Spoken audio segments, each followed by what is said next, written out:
karena kita kehadiran tamu istimewa ini. Ada Ibu Mita Mustikasari SPTMM Bu dari Dinas Pangan dan Pertanian Kota Cimahi. Dalam kesempatan ini Sobat Fischat, kita akan berbincang mengenai lahan terbatas tidak pantang untuk berkreativitas. Melihat bahwa sektor perikanan itu masih memberikan kontribusi terhadap perekonomian di Kota Cimahi, walaupun kita upayakan melalui pemanfaatan lahan-lahan kosong atau lahan-lahan pekarangan yang ada di sekitar rumah-rumah yang ada di Kota Cimahi. Tidak hanya berbudidaya, tetapi perikanan itu bisa diangkat dalam bentuk yang lain, misalnya dengan diversifikasi olahan yang dapat meningkatkan nilai jual daripada produk perikanan sendiri. Kita mengajak semua, khususnya masyarakat Kota Cimahi, mari bersama-sama berkontribusi di dunia perikanan, khususnya dalam mencapai swasembada pangan dan ketahanan pangan dalam menghadapi generasi emas 2045.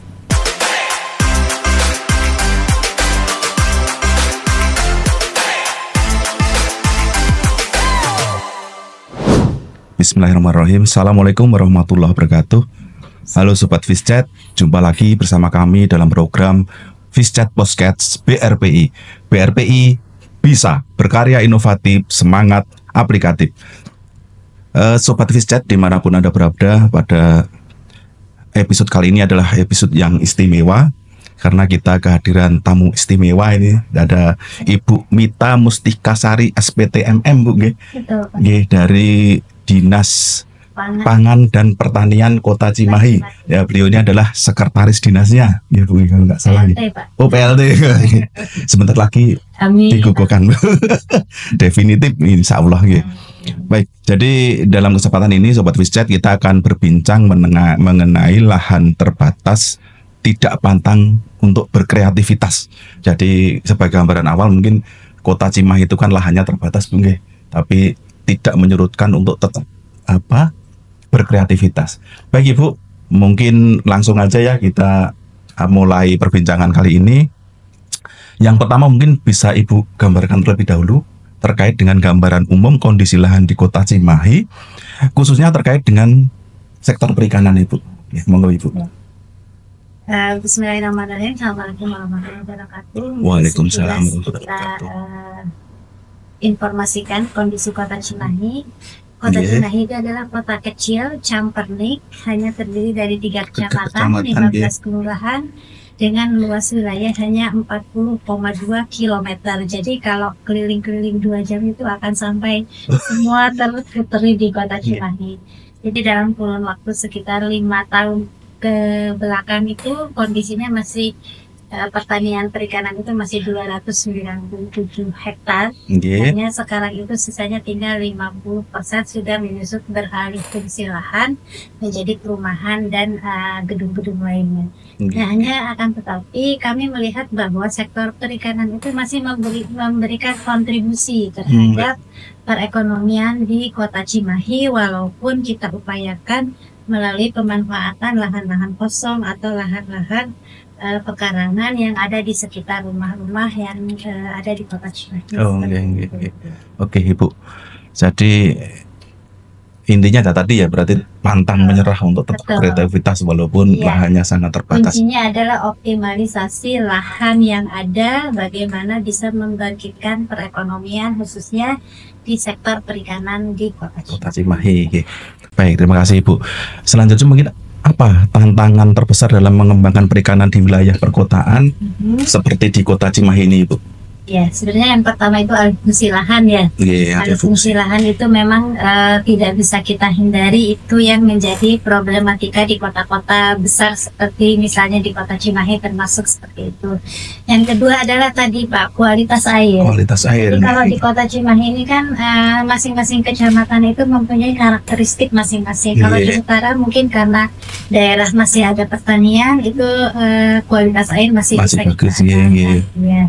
Kemudian kalau di daerah tengah itu kan kawasan padat penduduk, jadi untuk berbudidaya ikan itu mengandalkan air limbah rumah tangga seperti itu. Karena di Cimahi sendiri untuk irigasi khusus yang menangani ke arah pertanian itu sendiri tidak ada. Jadi campur dengan limbah rumah tangga seperti itu. Mau tidak mau kita memanfaatkan air itu untuk budidaya perikanan. Kemudian untuk di daerah selatan itu adalah daerah industri. Jadi banyak pabrik-pabrik yang tadi menjadi problematika di mana air limbah pabrik ini mau tidak mau kita upayakan untuk budidaya ikan. Mungkin di sini harus ada treatment tertentu sehingga budidaya ikan itu bisa berjalan sebagaimana mestinya. Sangat kompleks Bu ya.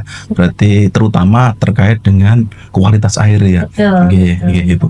Selanjutnya Ibu, terkait dengan pengembangan sektor perikanan ini, bagaimana Pemkab Cimahi memandang potensi sektor perikanan ini di tengah keterbatasan lahan yang ada? Ya. Mungkin kita pertama adalah yang tadi saya cerita, meningkatkan SDM-nya dulu.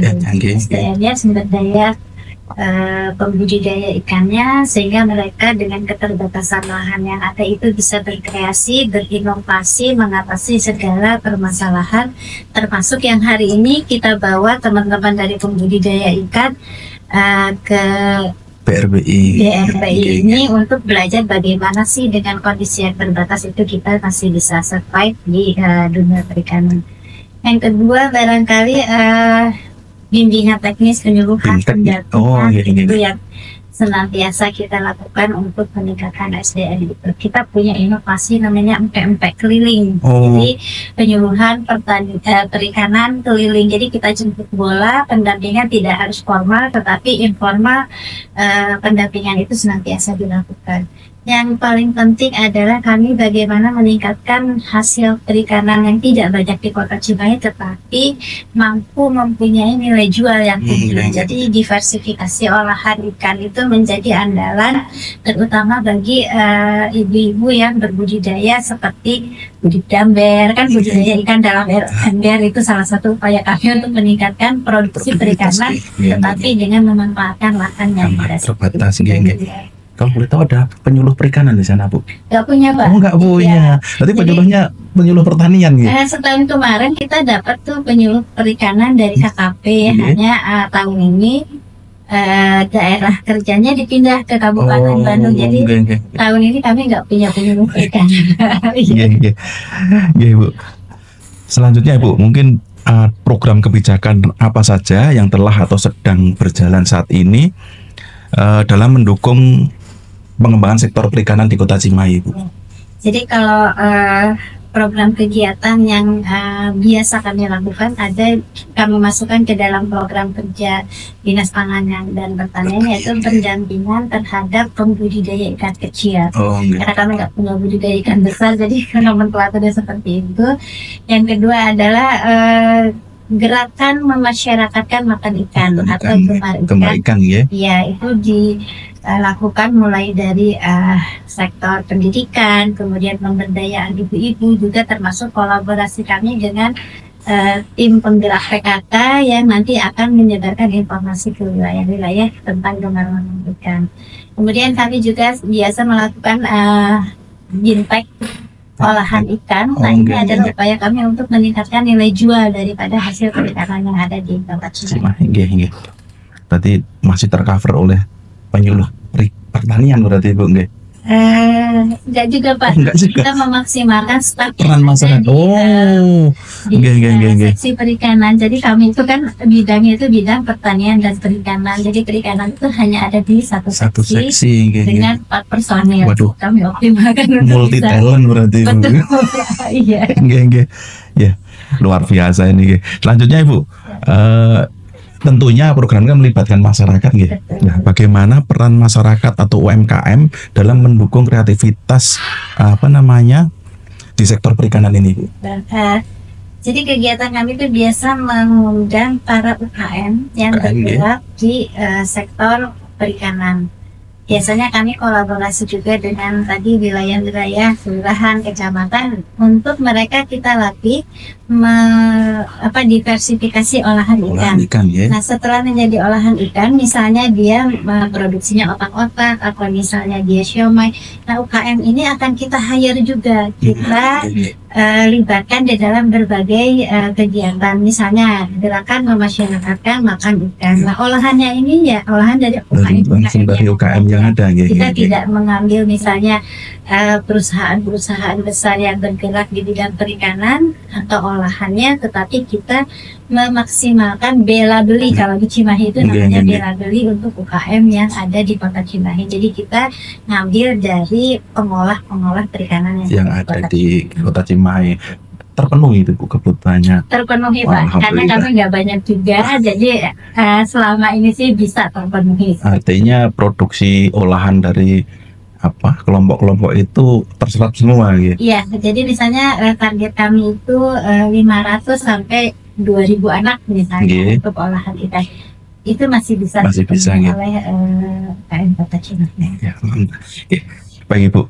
Sejauh ini apa dampak nyata yang dirasakan masyarakat luas dari program perikanan kreatif di Kota Cimahi ini? Ya. Karena kita terus promosi gerakan memasyarakatkan makan ikan, nah alhamdulillah sih secara berangsur kan konsumsi ikan untuk masyarakat Kota Cimahi itu tidak terlalu rendah gitu ya, masih walaupun masih harus kita tingkatkan, tetapi berangsur dari tahun ke tahun itu meningkat seperti itu. Kemudian dari segi UKM-nya juga kita melatih atau memberikan pelatihan tentang sertifikasi Pak, sertifikasi pengolahan ikan SKP seperti itu. Kalau di budidaya kan ada CDIP, CKIP, ya betul. Kalau di pengolahan supaya mereka juga bisa menjual keluar secara kualitas yang baik, jadi kami juga melakukan sosialisasi tentang cara pendaftaran pengolahan ikan yang termasuk izinnya ya SKP itu Pak. Itu yang produksi PIRT itu bukan Bu? Kalau PIRT adanya di Dinas Kesehatan. Di Dinas Kesehatan ya. Jadi sebelum mereka mengurus ke tingkatan yang lebih tinggi, kalau sekarang kan nggak ada PIRT. Sekarang nggak ada gitu. Sekarang pakainya NIB Pak. NIB. Jadi mereka kita juga latih bagaimana cara masuk ke NIB itu seperti apa, dari OSS-nya itu. Nanti kalau diberikan ada SKP, nanti kita bekerja sama dengan provinsi untuk melakukan sosialisasi tentang perizinan. Siap. Lalu ada contoh sukses story Bu terkait dengan yang telah berhasil membudidayakan di lahan terbatas ini? Jadi kalau di Cimahi nanti kalau ke Cimahi jangan heran bahwa ada satu pembudidaya ikan hias yang dia berbudidaya di pinggir kuburan di Jawa. Kan di jalan. Tetapi dia sudah bisa melakukan ekspor walaupun ekspornya itu tidak langsung dia ekspor direct langsung keluar, tetapi dia eksportir yang ada di Kota Bandung sebenarnya namanya Aquazone Pak. Jadi kami itu pembudidaya ikan di Kota Cimahi, terutama ikan hias ya, dalam konteks kalau ikan konsumsi kami terus terang aja kalah dengan wilayah-wilayah sekitarnya seperti Cirata dan Purwakarta. Tapi kalau ikan hias itu bolehlah kita bersaing dengan wilayah lain ya. Contohnya kita sudah bisa ekspor beberapa pembudidaya ikan hias Jepang seperti itu, mereka sudah bisa ekspor ke Thailand walaupun tidak langsung mereka ekspor, tapi melalui perusahaan ya seperti itu. Komoditasnya apa aja Bu kalau boleh tahu ikan hiasnya? Ada cupang, ada udang Marlboro, Meksiko yang seperti itu Pak, Koridoras juga ada. Memang sih di Kota Cimahi ini ke depan memang kami lebih ke arah pengembangan ikan hias. Pertimbangannya adalah kalau ikan hias ini kan tidak butuh lahan yang terlalu luas. Mereka bisa menggunakan akuarium kecil, kemudian bisa menggunakan ruang-ruang tamu di rumahnya ya. Nanti Bapak kalau berkunjung ke Cimahi juga ada ruang tamu yang isinya semua akuarium, isinya itu ikan cupang yang bertumpuk-tumpuk banyak banget. Nah, kalau ikan konsumsi tetap menjadi perhatian kami, tetapi kalau segi dari lahan kan membutuhkan lahan yang luas. Nah, kalau dukungan dari pemerintah untuk pembudidaya ikan kami sudah menyediakan tempat bekerja sama dengan Dinas Perindustrian Perdagangan Koperasi Kecil dan Menengah di Kota Cimahi. Ada yang namanya pojok ikan hias. Pojok ikan hias. Ya. Sekarang sudah terbangun, awalnya 15, sekarang sudah ada hampir 18 pojok ikan hias yang isinya adalah pembudidaya ikan hias di Kota Cimahi, yang hampir 80% itu adalah petani-petani milenial. Pembudidaya milenial. Usianya memang masih pada muda. Jadi ya itulah upaya kami bagaimana merangsang pembudidaya ikan muda ini untuk bisa berkontribusi di sektor perikanan. Kami fasilitasi istilahnya ya untuk pemasarannya seperti itu. Difasilitasi sampai ke pemasarannya difasilitasi oleh pemerintah daerah ya. Itu kami kan juga cari yang eksportir itu. Itu kami carikan ininya di koordinasi, difasilitasi untuk bisa ada kerjasama dengan pihak eksportir. Kemudian untuk pemasaran kami fasilitasi juga, kami lakukan koordinasi dengan dinas yang menangani perdagangan supaya mereka bisa berkontribusi. Oke. Ini kan terkait dengan milenial, Bu ya. Apakah ada cara untuk memberikan motivasi khusus kepada generasi milenial ini agar mau untuk terjun di dunia perikanan? Ya, saya intinya gini, kalian harus semangat, dunia perikanan masih memberikan kesejahteraan bagi kita. Jadi tidak tergiur oleh iming-iming untuk, biasanya kan kalau milenial itu nyari pengalaman dulu, kerja dulu gimana gitu. Jadi ini mungkin cerita saja Pak, kalau kami itu ada yang namanya Rudy ya. Rudy itu dia dunia pembudidaya ikan konsumsi. Dia punya talent yang lebih dibanding dengan yang lain. Jadi dia coba juga ikut, misalnya ada kemarin itu untuk persentase hasil inovasinya dia di luar. Dia dapat penghargaan juga dari luar. Kemudian terakhir 2025 dia ikut Putra Putri Bahari tingkat Jawa Barat. Kebetulan dia juga dapat juara ketiga. Provinsi Buka IG-nya di Putra Putri Bahari, dicari informasi bahwa kita waktu itu mengirimkan 3 orang peserta Putra Putri Bahari ke Jawa Barat, ya alhamdulillah masing-masing juga mendapat nominasi.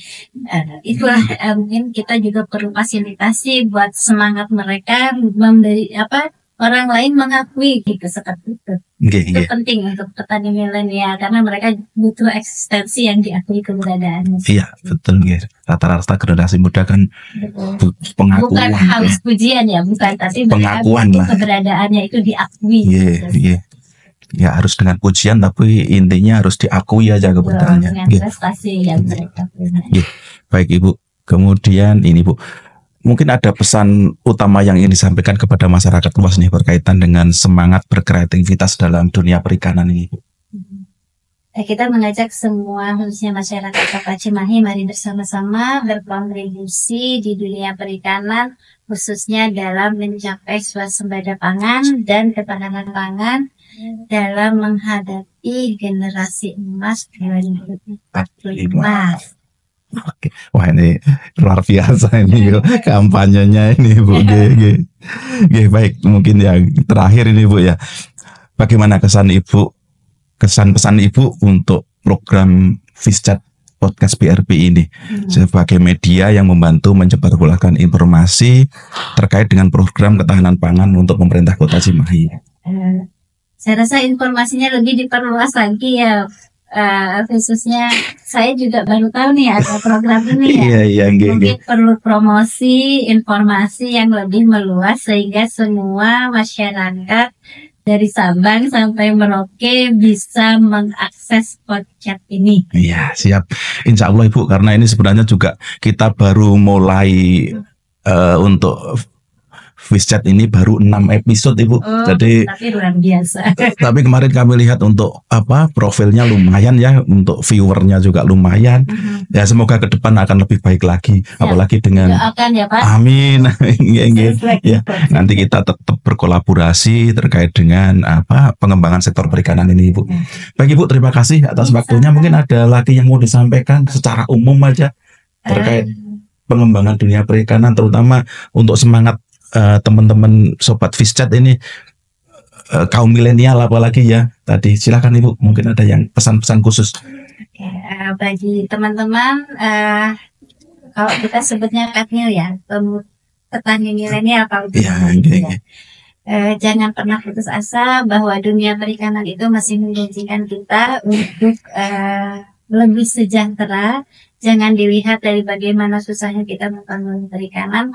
Tidak hanya berbudidaya, tetapi perikanan itu bisa diangkat dalam bentuk yang lain, misalnya dengan diversifikasi olahan yang dapat meningkatkan nilai jual daripada produk perikanan sendiri. Saja barangkali semangat terus buat teman-teman pembudidaya ikan yang masih muda-muda. Saya sudah tua tapi tetap semangat.